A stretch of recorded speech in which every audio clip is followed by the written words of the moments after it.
សួស្តីប្រិយមិត្តជាទីស្រឡាញ់របស់ក្រុមហ៊ុន Sunsimexco ទាំងអស់គ្នាវិលមកជួបគ្នាសាជាថ្មីជាមួយនឹងនាងខ្ញុំសេនិចនៅក្នុងថ្ងៃនេះនាងខ្ញុំនឹងមកធ្វើការបង្ហាញបងប្អូនទាំងអស់គ្នាពី4ចំណុចនៅក្នុងការប្រើប្រាស់ទូក្លាសេភេទជ្ជៈម៉ាក Akira ឲ្យបានត្រឹមត្រូវ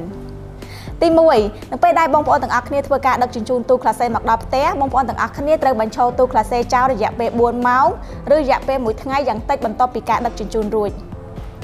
ទី2បងប្អូនទាំងអស់គ្នាត្រូវរក្សាទូឲ្យមានលំនឹងឬមានសភាពស្មើគ្នាជៀសវាងកុំឲ្យមានផ្អៀងឬមានសភាពមិនស្មើគ្នាទី3បងប្អូនទាំងអស់គ្នាមិនត្រូវដកដុយទូក្លាសេចោលនៅពេលយប់ឬពេលមិននៅផ្ទះទី4ចំណុចចុងក្រោយបងប្អូនទាំងអស់គ្នាត្រូវរក្សាទូក្លាសេឲ្យមានកម្រិត75សម្រាប់បងប្អូនទាំងអស់គ្នាដែលចង់បានជាមួយនឹងទូក្លាសេគ្រប់ប្រភេទបងប្អូនទាំងអស់គ្នាអាចធ្វើការរកទិញបាននៅគ្រប់បណ្ដាសាខាទាំងអស់របស់ក្រុមហ៊ុន Sunsimexco ទូទាំង27សាខាសូមអរគុណជួបគ្នានៅវីដេអូក្រោយ